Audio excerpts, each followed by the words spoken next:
मर्जी आम धारणा है कि मनुष्य को अपने कर्मों का फल अगले जन्म में मिलता है, इसलिए वह निर्भीक होकर इस जीवन में अधर्म के जरिए धन संपदा का अर्जन करता है और लेकिन विलासितापूर्वक जीवन। अत्यधिक अपराध बन जाने पर इसी जन्म में उसको दंड प्रारूप, जैसे महत अपराध बन जाए तो आयु क्षीण हो जाएगी और उसकी अकाल मृत्यु का योग बन जाएगा। साधु अवज्ञा तुरत भवानी, कर कल्याण अखिल के हानि। छोटे मोटे अपराध तो ठीक है, लेकिन अगर महत अपराध बन जाए तो तत्काल लागू हो जाएगा। नहीं, अत्यंत दुष्ट को गोली मार दी जाती है। न्यायालय तक पहुंचाने की बात पीछे होती है, पहले उसको गोली मारी जाती है।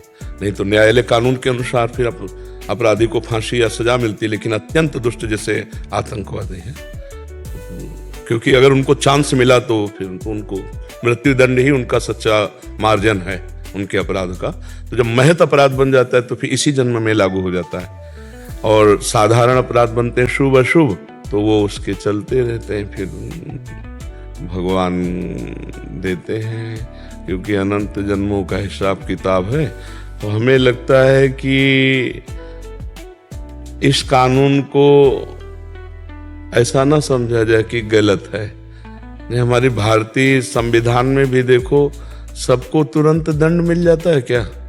10-10 वर्ष मुकदमा चलता रहता है, जबकि एक प्रदेश एक देश और अनंत ब्रह्मांडों का हिसाब किताब अगर एक जन्म के बाद, तो फिर कोई आश्चर्य की बात नहीं है। कभी कभी 20-20 वर्ष हो जाते हैं मुकदमा चलते हुए, फिर उसे सजा होती है।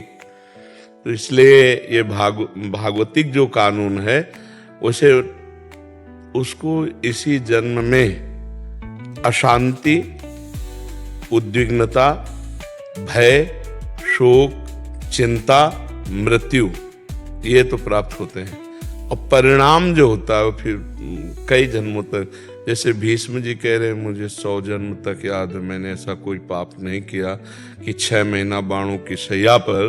तो फिर उदाहरण में भगवान ने आगे दिया कि आप एक राजा थे और आपने एक सर्प को झाड़ी पे डाला, कांटों पे, वो 6 दिन में तड़प तड़प के मारा, तो तुम्हें 6 महीना बाणों की सैया पर। तो मतलब हमारा हजारों सैकड़ों जन्मों का हिसाब किताब चल रहा है, पूरा रजिस्टर भरा हुआ है। अब रजिस्टर बढ़ाने नहीं आए, मिटाने आए हैं। हम ऐसा भजन करें भगवान का कि संचित कर्म भस्म हो जाए और क्रियमाण जो नए हो रहे हैं वो पवित्र आचरण हो और भगवत समर्पित हो, तो वो निष्फल हो गए, वो हमें बांध नहीं पाएंगे। शुभ भी बंधन है, और जो हमारा प्रारब्ध है वो निष्प्रभावित हो जाए कि हमको परास्त न कर पावे। तीनों प्रकार के कर्मों का शासन भगवान के भजन के द्वारा किया जा सकता है। संचित को भस्म, क्रियमाण को निष्फल और प्रारब्ध को निष्प्रभावित। प्रभावित तब माने जब हमको रौंद के गिरा दे, भगवान से विमुख कर दे। तो भगवान से विमुख कर दे, इतना बड़े प्रारब्ध की सामर्थ्य हम नहीं रह गए। तो हम ऐसा भजन करें कि विध्वंस कर दे संचित कर्म को और निष्फल कर दे क्रियमाण को और निष्प्रभावित कर दे। हम भगवान के अंश हैं, हम भगवान सच्चिदानंद के अंश हैं, और मनुष्य जन्म यही करने के लिए मिला है, केवल भोगने के लिए नहीं मिला। केवल भोगने के लिए पशु योनियां हैं, देव योनियां हैं, मनुष्य योनि नए कर्म का। तो हम ऐसा भजन करें, ऐसा परोपकार करें, ऐसा परहित करें कि हमारा मंगल हो जाए। इसी जन्म में हम इन 3 कर्मों से मुक्त हो जाएं, क्रियमाण, प्रारब्ध और संचित। तीनों से हम त्रिगुणात्मिका माया से मुक्त होकर भगवान को प्राप्त हो। किसका प्रश्न था? हाँ प्रभु। तो ये भागवतिक और हमारे भारतीय कानून को भी देखो, कहाँ तुरंत सब कुछ हिसाब किताब हो जाता है क्या? वर्षों लगते हैं। तो फिर तो भगवान का बहुत बड़ा दरबार है। पर ये जो बात बताई ना तत्काल, हाँ हमने देखा एक बदमाश जो है भाग कर आया था, जब हम शेनपुर में थे, बगीचे में बहुत बड़ा जंगल था, उसमें उसकी हालत ये थी 5 मिनट चैन से बैठ नहीं सकता। तब तक रुका क्यों? बस मतलब भयभीत, अशांत, उद्विग्न, विषाद युक्त। तो ये कर्म का ही तो फल है ना, कि चैन नहीं है, शांति नहीं है, हर समय भय लगा, कहीं से भी कोई आ सकता है, पुलिस आ सकती है, या उसकी पार्टी में विरोध हो गया था, हमारी पार्टी का ही कोई हमें मार दे, बड़ा भय, बड़ा भय। तो मनुष्य जन्म मिला है निर्भय होने के लिए, निश्चिंत होने के लिए, निशुक होने के लिए। ये होगा भगवान की शरण में। भगवान की शरण में जो शभीत आया आवा शरणाई, रखियों ताई प्राण की नहीं भगवान करें। जैसे प्राणों की रक्षा अपने लोग करते हैं, ऐसे भगवान हमको अपने प्राणों की तरह रक्षा करते हैं यदि हम भगवान की शरण में हो जाए। तो निर्भय होकर कोई पाप तो नहीं कर सकता ज्यादा दिन, भयभीत, शोक मगन, चिंता और ये सब। और जो पाप बढ़ गया तो किसी के मारने की जरूरत नहीं, वो अपनी भी मौत मर जाता है, बहुत दुर्गति होती है। अवश्य में वो भोक्तव्यम कृतम कर्म शुभा अशुभम, शुभ अशुभ। ऐसा नहीं है कि कोई गलत करने वाला सजा बना रहे कि क्या श्रृंगार है घर और परिवार सब सुसज्जित, ऐसा नहीं। मिटिया मेट होते हुए देखा है और आप लोग भी देखते हो, थोड़े दिन चलता है, थोड़े दिन पुण्य जब तक रहेंगे ना तब तक चलेगा, इसके बाद मिटिया मेट हो जाएगा। मंदोदरी रावण की छाती कूट के ऐसी कहती कि प्रीतम जब तुम चलते थे तो धरती कांपती थी और राम विमुख हाल तुम्हारा, रहा गोकुल रोवनिहारा। प्रत्यक्ष दिखा देते हैं भगवान, पाप कर्म करने वाला अंत तो गत्वा विनाश को ही प्राप्त होता है। हाँ, तत्काल नहीं है, तत्काल नहीं है कि आपने किसी का कत्ल किया और आप तत्काल आपका गला काट दिया, ऐसा नहीं, ना हमारे कानून में है और ना भागवतिक कानून में है। समय, समय का इंतजार करो, अपने आप दंड मिल जाएगा, अपने आप दंड मिल जाएगा। तुम्हारा कर्म ही तुमको दंड देगा, तुम्हारा कर्म ही तुम्हें दंड दे देगा, कोई दूसरा दंड नहीं देता, कर्म ही देता है दंड। किसी की खोपड़ी में, तुम्हारी खोपड़ी में बैठ जाएगा, तुम्हारी खोपड़ी में बैठ के तुम्हारे हाथ से तुमको जहर खवा देगा, तुम्हारे हाथ से तुमको पंखे में लटका देगा, तुम्हारे हाथ से गोली शूट करवा देगा। कर्म बलवान है, इसलिए ऐसा ना मानना चाहिए कि बाद में देखा जाएगा, देखने लायक नहीं रहोगे, ऐसा दंड आता है देखने लायक नहीं रहोगे। सच्ची कहते हैं पाप से डरो, वो जब फलीभूत होता है ना तो अच्छे अच्छों के, हाँ, भगवत प्राप्त संतों के शरीर में भी प्रारब्ध अपना प्रभाव दिखाना चाहता है। रामकृष्ण परमहंस जी के गले में कैंसर, बड़े बड़े महापुरुषों के कर्म अवश्य भोगना पड़ता है। इसीलिए कोई ऐसा ना समझो कि हमने जो कर्म किया उसका फल नहीं मिलेगा। अगर कहीं डिलीट कर सकते हो तो एकमात्र भगवान का भजन है, दूसरा कोई उपाय नहीं।